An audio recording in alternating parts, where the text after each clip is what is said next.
We are rolling.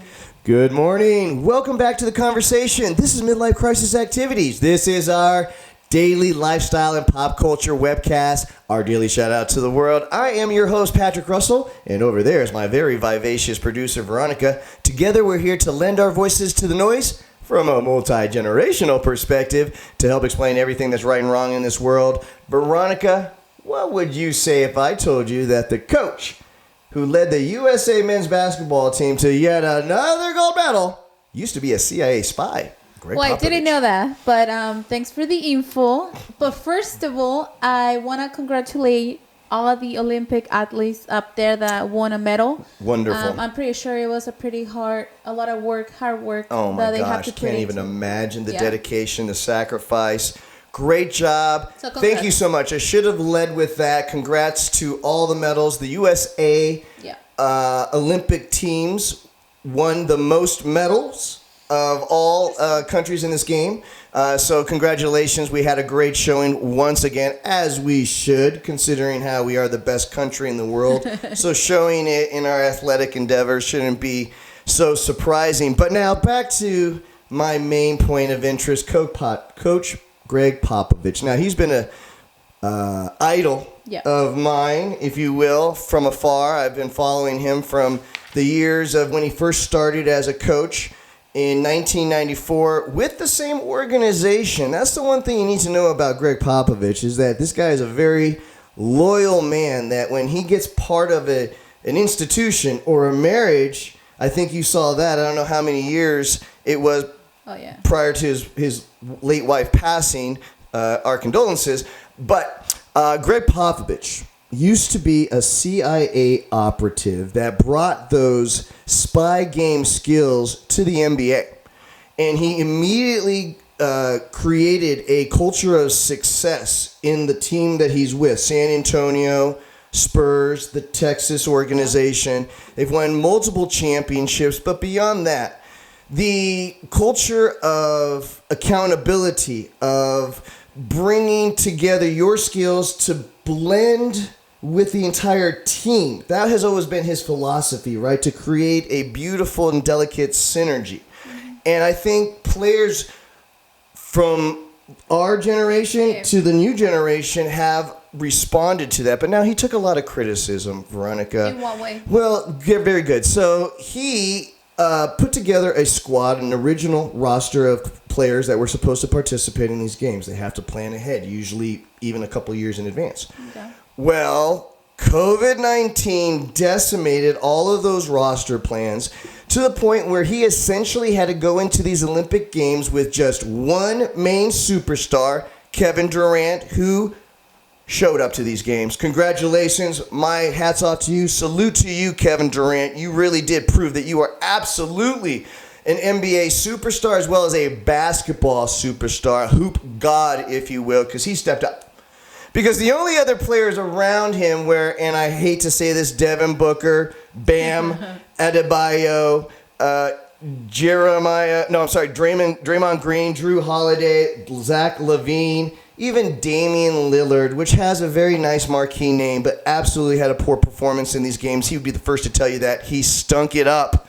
It was all Kevin Durant taking the ball into his hands and taking matters That's into the his man. hands. But beyond that, it was a recognition by the top.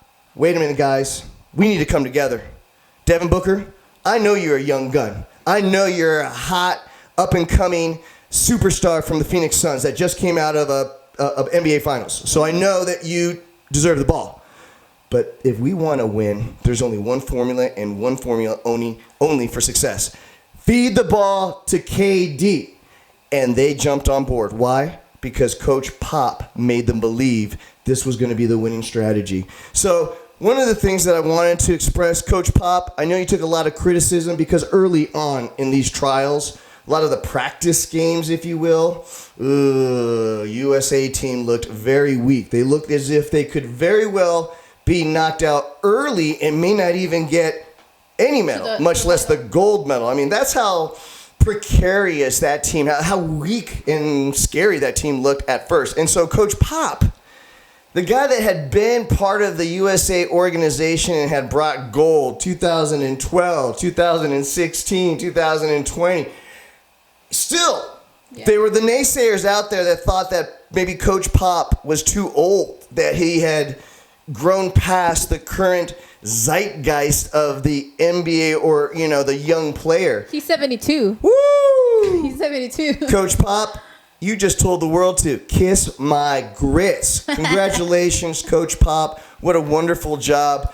So from a younger person's perspective, Veronica, I wanted to change something. We didn't watch a lot of the Olympic Games, but I do want to bring your thoughts into the part of the Olympics we did watch, which was about 30 minutes of the Olympic gold medal match between France and Russia. And we saw the last fourth and fifth sets. Wonderful game. Came down to the fifth, the tiebreaker set. What did you think before watching the match? What did you think of volleyball players before we watched the game? Well, I didn't really capture... Don't backtrack. Just say it. Well, I don't remember what I said. Aren't they kind of like the girly men that play this sport? And I laughed, first off. Second, I'm like, oh, no. These players... Those are the fancy players. Well, volleyball usually, is usually something that's played in a lot higher income countries, right? And, of course, inside the higher income countries are the best families, the best stock and breed of the country, if you will.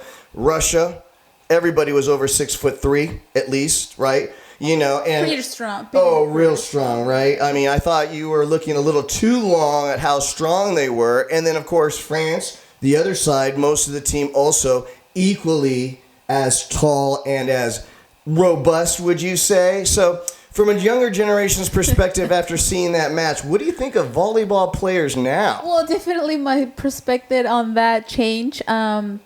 I was only... Trust me, it did. I was always putting volleyball with, girls. Yeah, I mean, it's a more skilled-related sport. But, I mean, they're pretty strong. They play especially on the Olympic level, you are getting the best players from around the world, and they are exceptional at their skill and power. I would not want to be hit by one of their spikes. Even then, I still don't really... see myself watching volleyball with Understood. men. It's just like it doesn't really. I don't find it attractive per se or like fun. So younger generation keynote: play sports when you're young, because if you don't play sports when you're young, you're not going to have a true appreciation for the spectacle of it. And there's a lot of joy in watching sports, believe you me. But it does help if you play sports. All right, so. Mom and Dad, don't deny your kids please don't do a that. Childhood where they understand the beauty of sports. Well, just to kind of finish, please, final note. I do like other sports.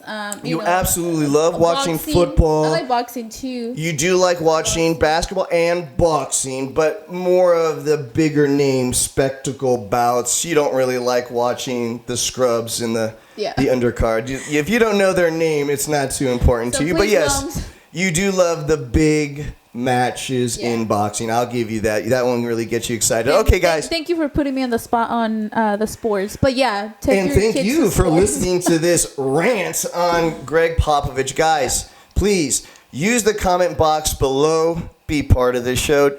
Don't just watch, even though we will be doing this every day. Watch and subscribe, even though we will be doing this every day. But please be part of the show. It'll be a lot more fun. Guys. No matter what comes your way today, no matter what challenges or obstacles you may face, you just need to remember one thing. Give them hell. Give them hell. Woo! Have a great day.